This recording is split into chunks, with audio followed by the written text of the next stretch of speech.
Chapitre 2. 3 nuits plus tard, Sage l'Ancien s'éteignait paisiblement dans son sommeil. Son corps fut enterré en bas du verger. On était au début mars. Pendant les 3 mois qui suivirent, ce fut une intense activité clandestine. Le discours de Sage l'Ancien avait éveillé chez les esprits les plus ouverts des perspectives d'une nouveauté bouleversante.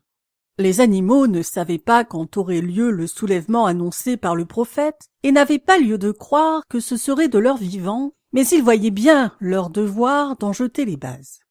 La double tâche d'instruire et d'organiser échut bien normalement aux cochons qu'en général on regardait comme l'espèce la plus intelligente. Et entre les cochons les plus éminents étaient Boule de Neige et Napoléon, de jeunes verras que M. Jones élevait pour en tirer bon prix. Napoléon était un grand et imposant Berkshire, le seul de la ferme. Avare de paroles, il avait la réputation de savoir ce qu'il voulait. Boule de Neige, plus vif, d'esprit plus délié et plus inventif, passait pour avoir moins de caractère. Tous les autres cochons de la ferme étaient à l'engrais. Le plus connu d'entre eux, Brille-Babil, un goré bien en chair et de petite taille, forçait l'attention par sa voix perçante et son œil malin. On remarquait aussi ses joues rebondies et la grande vivacité de ses mouvements. Brille-Babil, enfin, était un causeur éblouissant qui, dans les débats épineux, sautillait sur place et battait l'air de la queue. Cet art exerçait son plein effet au cours de discussions. On s'accordait à dire que Brille-Babil pourrait bien vous faire prendre des vessies pour des lanternes. À partir des enseignements de Sage l'Ancien, tous trois, Napoléon, Boule de Neige et Brille-Babil, avaient élaboré un système philosophique sans faille qu'ils appelaient l'animalisme.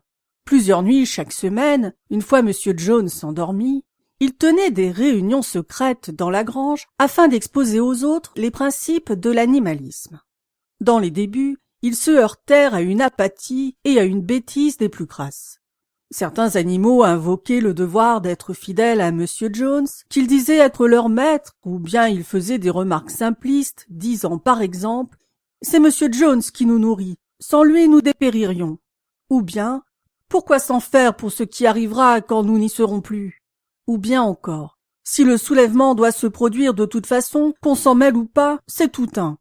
De sorte que les cochons avaient le plus grand mal à leur montrer que ces façons de voir étaient contraires à l'esprit de l'animalisme. Les questions les plus stupides étaient encore celles de Lubie la jument blanche. Elle commença par demander à Boule de Neige. « Après le soulèvement, est-ce qu'il y aura toujours du sucre ?»« Non, lui répondit Boule de Neige d'un ton sans réplique. Dans cette ferme, nous n'avons pas les moyens de fabriquer du sucre. De toute façon, le sucre est du superflu. Tu auras tout le foin et tout l'avoine que tu voudras. Et est-ce que j'aurai la permission de porter des rubans dans ma crinière ? Camarade, répartit Boule de Neige, ces rubans qui te tiennent tant à cœur sont l'emblème de ton esclavage. Tu ne peux pas te mettre en tête que la liberté a plus de prix que ses colifichets. Lubie acquiesça sans paraître bien convaincu. Les cochons eurent encore plus de mal à réfuter les mensonges colportés par Moïse, le corbeau apprivoisé, qui était le chouchou de M. Jones. Moïse, un rapporteur et même un véritable espion, avait la langue bien pendue. À l'en croire, il existait un pays mystérieux, dit montagne de sucre candi, où tous les animaux vivaient après la mort. D'après Moïse, la montagne de sucre candi se trouvait au ciel un peu au-delà des nuages. C'était tous les jours dimanche dans ce séjour. Le trèfle y poussait à longueur d'année, le sucre en morceaux abondait au haut des champs. Les animaux haïssaient Moïse à cause de ses sornettes et parce qu'il n'avait pas à trimer comme eux, mais malgré tout, certains se prirent à croire à l'existence de cette montagne de sucre candi et les cochons eurent beaucoup de mal à les en dissuader. Ceux-ci avaient pour plus fidèles disciples les 2 chevaux de trait, Malabar et Douce. Tous 2 éprouvaient grande difficulté à se faire une opinion par eux-mêmes, mais une fois les cochons devenus leurs maîtres à penser, ils assimilèrent tout l'enseignement et le transmirent aux autres animaux avec des arguments d'une honnête simplicité. Il ne manquait pas une seule des réunions clandestines de la grange, et là entraînait les autres à chanter Bête d'Angleterre. Sur cet hymne, les réunions prenaient toujours fin. Or, il advint que le soulèvement s'accomplit bien plus tôt et bien plus facilement que personne ne s'y attendait. Au long des années, M. Jones, quoique dur avec les animaux, s'était montré à la hauteur de sa tâche, mais depuis quelque temps, il était entré dans une période funeste. Il avait perdu cœur à l'ouvrage après un procès où il avait laissé des plumes et s'était mis à boire plus que de raison. Il passait des journées entières dans le fauteuil de la cuisine à lire le journal, un verre de bière à portée de la main dans lequel, de temps à autre, il trempait pour Moïse des miettes de pain d'oiseau. Ses ouvriers agricoles étaient des filous et des fainéants, les champs étaient envahis par les mauvaises herbes, les haies restaient à l'abandon, les toits des bâtiments menaçaient et ruines, les animaux eux-mêmes n'avaient plus leur suffisance de nourriture. Vint le mois de juin et bientôt la fenaison. La veille de la Saint-Jean qui tombait un samedi, M. Jones se rendit à Wellington. Là, il se saoula si bien à la taverne du Lion Rouge qu'il ne rentra chez lui que le lendemain dimanche en fin de matinée. Ses ouvriers avaient trait les vaches de bonne heure, puis s'en étaient allés tirer les lapins sans souci de donner aux animaux leur nourriture. À son retour, M. Jones s'affala sur le canapé de la salle à manger et s'endormit, un hebdomadaire à sensation sur le visage, et quand vint le soir, les bêtes n'avaient toujours rien eu à manger. À la fin, elles ne purent y tenir plus longtemps. Alors l'une des vaches enfonça ses cornes dans la porte de la resserre, et bientôt toutes les bêtes se mirent à fourrager dans les huches et les boîtes à ordures. À ce moment, John se réveilla. L'instant d'après, il se précipita dans la remise avec ses 4 ouvriers, chacun le fouet à la main. Et tout de suite, une volée de coups s'abattit de tous côtés. C'était plus que n'en pouvaient souffrir des affamés. D'un commun accord et sans s'être concertés, les meurt-la-faim se jetèrent sur leurs bourreaux. Et voici les 5 hommes en butte aux ruades et coups de corne changés en souffre-douleur. Une situation inextricable, car de leur vie, leur maître n'avait vu les animaux se conduire pareillement. Ceux qui avaient coutume de les maltraiter, de les rosser à qui mieux, voilà qu'ils avaient peur. Devant le soulèvement, les hommes perdirent la tête et bientôt, renonçant au combat, prirent leurs jambes à leur cou.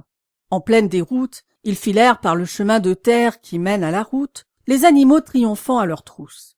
De la fenêtre de la chambre, Miss Jones, voyant ce qu'il en était, jeta précipitamment quelques affaires dans un sac et se faufila hors de la ferme, ni vu ni connu. Moïse bondit de son perchoir, battit des ailes et la suivit en croassant à plein gosier. Entre-temps, toujours pourchassant les 5 hommes et les voyant fuir sur la route, les animaux avaient claqué derrière eux la clôture aux 5 barreaux. Ainsi, et presque avant qu'ils s'en soient rendus compte, le soulèvement s'était accompli. Jones expulsé, la ferme du manoir était à eux. Quelques minutes durant, ils eurent peine à croire à leur bonne fortune. Leur première réaction fut de se lancer au galop tout autour de la propriété, comme pour s'assurer qu'aucun humain ne s'y cachait plus. Ensuite, le cortège repartit grand train vers les dépendances de la ferme pour effacer les derniers vestiges d'un régime haï. Les animaux enfoncèrent la porte de la sellerie qui se trouvait à l'extrémité des écuries, puis précipitèrent dans le puits, morts, Nazière et Lès, et ces couteaux meurtriers dont Jones et ses acolytes s'étaient servis pour châtrer cochons et agnelets. Rennes, licous, œillères, muselières humiliantes furent jetées au tas d'ordures qui brûlaient dans la cour. Ainsi des fouets, et voyant les fouets flamber, les animaux joyeusement se prirent à gambader. Boule de Neige livra aussi aux flammes ces rubans dont on part la crinière et la queue des chevaux les jours de marché. Les rubans, déclara-t-il, sont assimilés aux habits, et ceci montre la marque de l'homme. Tous les animaux doivent aller nus.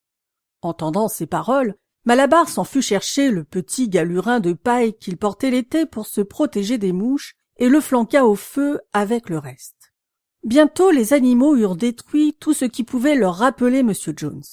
Alors Napoléon les ramena à la resserre et il distribua à chacun double picotin de blé plus 2 biscuits par chien. Et ensuite, les animaux chantèrent Bêtes d'Angleterre du commencement à la fin 7 fois de suite. Après quoi, s'étant bien installés pour la nuit, ils dormirent comme jamais encore. Mais ils se réveillèrent à l'aube comme d'habitude, et se ressouvenant soudain de leur gloire nouvelle, c'est au galop que tous coururent au pâturage. Puis ils filèrent vers le monticule d'où l'on a vu sur presque toute la ferme. Une fois au sommet, ils découvrirent leur domaine dans la claire lumière du matin. Oui, il était bien à eux désormais. Tout ce qu'ils avaient sous les yeux leur appartenait. À cette pensée, ils exultaient, ils bondissaient et caracolaient, Ils se roulaient dans la rosée et broutaient l'herbe douce de l'été. Et à coups de sabots, ils arrachaient des mottes de terre pour mieux renifler l'humus bien odorant. Puis ils firent l'inspection de la ferme et, muets d'admiration, embrassèrent tout du regard les labours, les foins, le verger, l'étang, le bocteau. C'était comme si, de tout le domaine, ils n'avaient rien vu encore, et même alors ils pouvaient à peine croire que tout cela était leur propriété. Alors ils regagnèrent en file indienne les bâtiments de la ferme, et devant le seuil de la maison firent halte en silence. Oh, certes, elle aussi leur appartenait, mais intimidés, ils avaient peur d'y pénétrer. Un instant plus tard, cependant, Napoléon et Boule de Neige forcèrent la porte de l'épaule, et les animaux les suivirent un par un à pas précautionneux, par peur de déranger.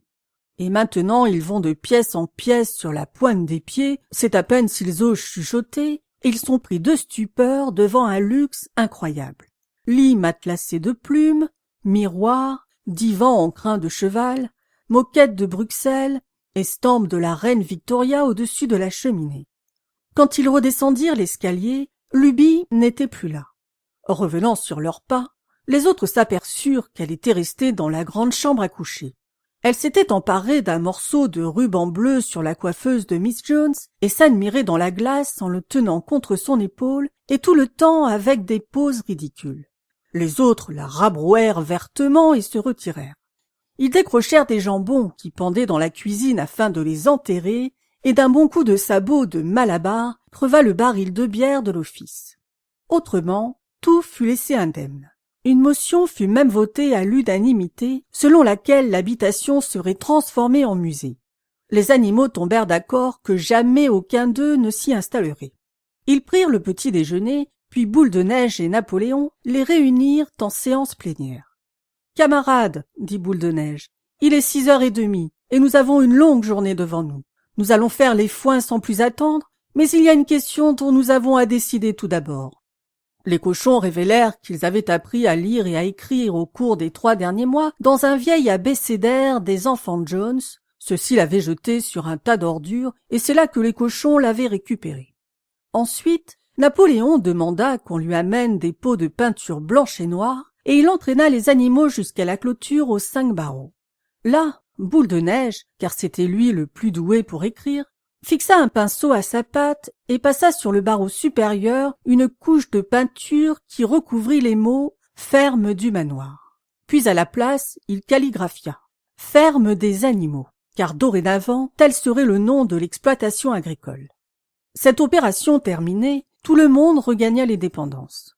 Napoléon et Boule de Neige fit alors venir une échelle qu'on dressa contre le mur de la grange.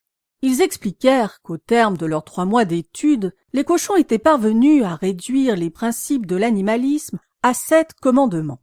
Le moment était venu d'inscrire les 7 commandements sur le mur. Ils constitueraient la loi imprescriptible de la vie de tous sur le territoire de la ferme des animaux. Non sans quelque mal, vu que pour un cochon se tenir en équilibre sur une échelle n'est pas commode, Boule de Neige escalada les barreaux et se mit au travail. Bri-Babil, quelques degrés plus bas, lui tendait le pot de peinture. Et c'est de la sorte que furent promulgués les 7 commandements en gros caractères blancs sur le mur goudronné. On pouvait les lire à 30 mètres de là. Voici leur énoncé. 1. Tout 2 pattes est un ennemi. 2. Tout 4 pattes ou tout volatile un ami. 3. Nul animal ne portera de vêtements. 4. Nul animal ne dormira dans un lit. 5. Nul animal ne boira d'alcool. 6. Nul animal ne tuera un autre animal. 7. Tous les animaux sont égaux. C'était tout à fait bien calligraphié, si ce n'est que volatile était devenu voltile et aussi à un S près formé à l'envers. Boule de Neige donna lecture des 7 commandements à l'usage des animaux qui n'avaient pas appris à lire. Et tous donnèrent leur assentiment d'un signe de tête, et les esprits les plus éveillés commencèrent aussitôt à apprendre les 7 commandements par cœur. « Et maintenant, camarades, au foin !» s'écria Boule de Neige. « Il y va de notre honneur d'engranger la récolte plus vite que ne le feraient Jones et ses acolytes. » Mais à cet instant, les 3 vaches, qui avaient paru mal à l'aise depuis un certain temps, gémirent de façon lamentable. Il y avait 24 heures qu'elles n'avaient pas été traites, Leur pie était sur le point d'éclater. Après brève réflexion, les cochons firent venir des seaux et se mirent à la besogne. Ils s'en tirèrent assez bien, car les pieds des cochons convenaient à cette tâche. Bientôt furent remplis 5 seaux de lait crémeux et mousseux que maintes animaux lorgnaient avec intérêt le plus vif. L'un d'eux dit « Qu'est-ce qu'on va faire avec tout ce lait ?» Et l'une des poules « Quelquefois Jones en ajoutait à la pâtée. » Napoléon se planta devant les seaux et s'écria « Ne vous en faites pas pour le lait, camarades. On va s'en occuper.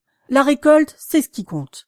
Boule de neige va vous montrer le chemin. Moi, je serai sur place dans quelques minutes. En avant, camarades. Le foin vous attend. » Aussi les animaux gagnèrent les champs et ils commencèrent la fenaison, mais quand au soir ils s'en retournèrent, ils s'aperçurent que le lait n'était plus là.